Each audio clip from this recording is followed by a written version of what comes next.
भगवान महावीर जयंती शोभायात्रेने कामठी शहर दुमदुमले. ठिकठिकाणी स्वागत व महाप्रसादाचे वितरण. सकल जैन समाज व जैन नवयुवक मंडळ कामठी यांच्या संयुक्त विद्यमाने अहिंसेचे प्रणेते 24वे तीर्थंकर भगवान महावीर स्वामी यांच्या जयंतीनिमित्त लाला ओली जैन मंदिरातून काढण्यात आलेल्या शोभायात्रेने कामठी शहर दुमदुमले. ठिकठिकाणी नागरिकांनी शोभायात्रेचे स्वागत करून प्रसादाचे वितरण केले.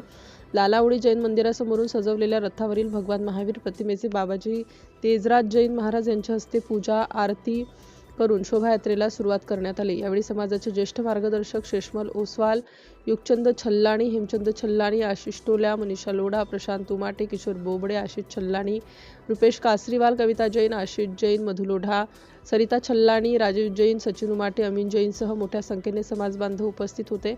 डीजे बँड, ढोल ताशे फटाक्यांच्या आतिषबाजीत निघालेली शोभायात्रा सोनार ओली, अग्रवाल भवन, सत्यनारायण चौक, पोरवाल चौक, गोयल टॉकीज चौक, Bajrang park, main road, Savedi चौक, नगर भ्रमण करीत परवार ओळी येथील जैन मंदिरात समापन करण्यात आलं. शोभायात्रेचे ठिकठिकाणी नागरिकांनी स्वागत करून प्रसादाचे वितरण केले. शोभायात्रेदरम्यान कोणताही अनुचित प्रकार घडू नये यासाठी सहाय्यक पोलीस आयुक्त अंकुश खेडकर, जुनी कामठीचे वरिष्ठ पोलीस निरीक्षक प्रशांत जुबडे, सहाय्यक पोलीस निरीक्षक मनीष हिवरकर यांच्या मार्गदर्शनात मोठ्या प्रमाणात कडक पोलीस बंदोबस्त लावण्यात आला होता. सिटी इंडिया न्यूजसाठी कामठी तालुका प्रतिनिधी दिलीप मेश्राम.